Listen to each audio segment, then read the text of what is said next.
So the question is, what is your vision? And you can't have somebody else's vision. That's the other thing I've noticed. I work with young people and I work with entrepreneurs. And I meet a lot of entrepreneurs and I say, what is your vision?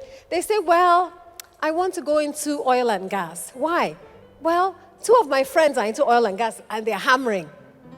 That's why you want to go into oil and gas? Or ICT, I hear call centers are the big thing. Or women, fashion. I want to enter fashion. Why? Well, I like clothes. No. Remember what I told you? It's to solve a problem for who? Others. Ask yourself, are you follow? Ask your neighbor, are you a follow? Are you a copycat? Or are you the original? I want to be the original. Everyone here is an original. That's why they say our palms are what? Are different. Nobody has the same fingerprints. You have to be an original. God has to give you your own vision. And that vision has to be what? In the scripture. You have to be able to back it up with scripture. You have to have mentors in your lives and accountability partners who see that in you. You might not see it in yourself. And guess what? It might not look very popular. When God called us into agriculture, my husband and I, about 16 years ago, people said, agriculture, 2 Harvard MBAs going into farming. In fact, a relative said to one of us, HBS MBA selling pepper. Now, wow. The same people have called me and said, you're the Joseph of your generation. 7 years of plenty, 7 years of farming. God has called you. So if you're listening to people, you'll be led astray. Don't plant your vision on what people think is popular.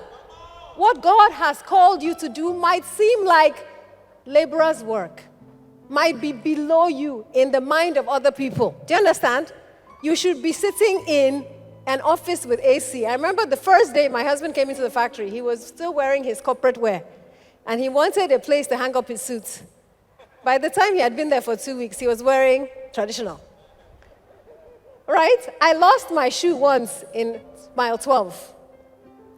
I got wet, my hair was wet, I lost the shoe I came with. How many of you understand what it means? To walk in purpose, to work as a priest means you have to have what? A vision. And that vision is unique to you. Now, people ask me all the time, how can I find my vision? The first step is to ask yourself, what gives you joy?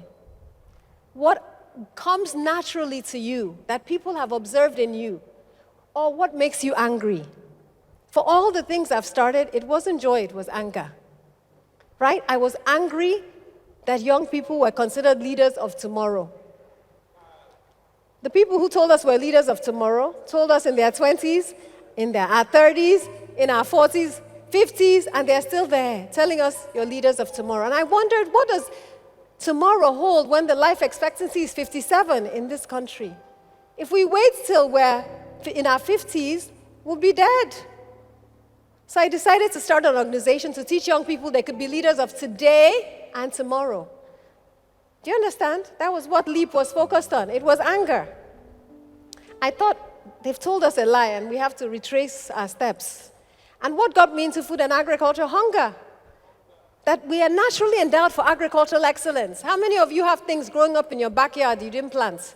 Sometimes I'll see a pawpaw tree. I'm like, who planted this pawpaw tree? Things fall on the ground and grow in our country.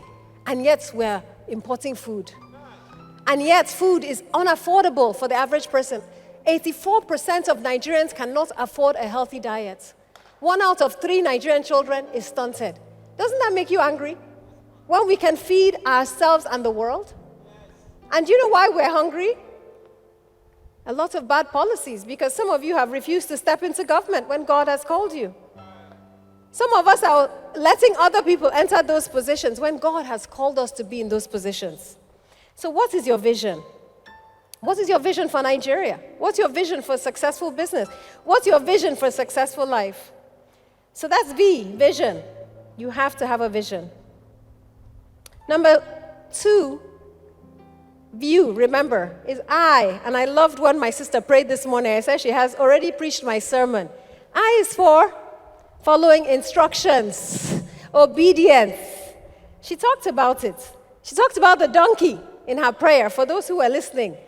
Now, imagine that kings and priests have to be obedient to what God has said. So let's say God has given you the vision. Are you going to be obedient to that vision? He asked two people to go and get a donkey, right? They were obedient. They followed his instruction. Did his instruction make sense? Was there an address? Go and ask for a colt. From whose house? Was the house specified? Go to the village, and when you get there, you will find a family that has a colt and a donkey. Ask them for it.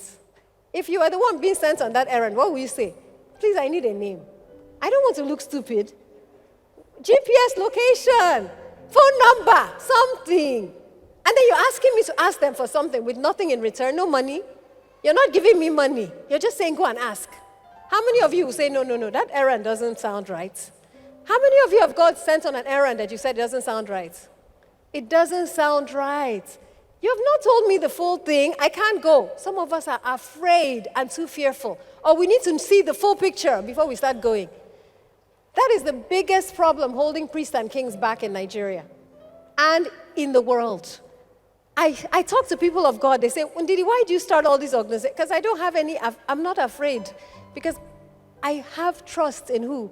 I don't know what the future holds, but I know who holds the future. I don't have the full picture, but he who has sent me has gone ahead. You know, I'll give you a practical example. Some people say, God has called me to have children. I'm married. God has called me to have children. And then I say, okay, what are the ways that God can use for you to have children?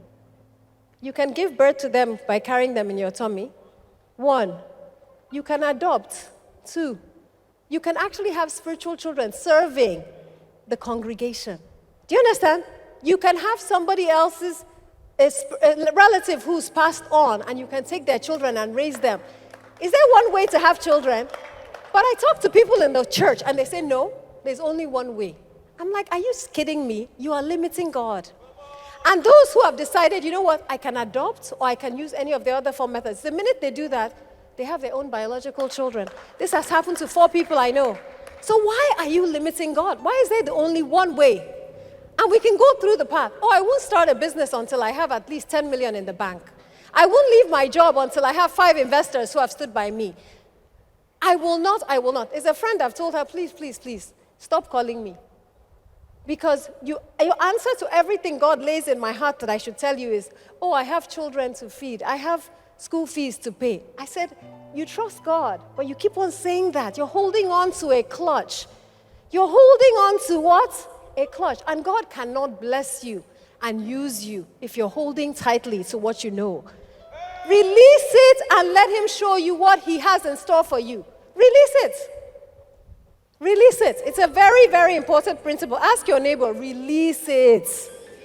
Follow him. Obedience means you don't know where he's sending you.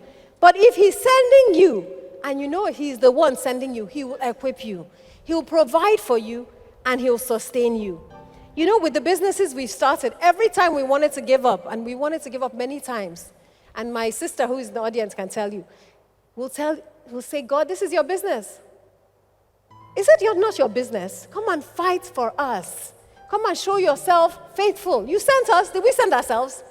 Come and honor yourself. So I is what? Instruction and obedience. Now, some of you, God is asking you to forgive. And I can't talk about obedience without talking about forgiveness.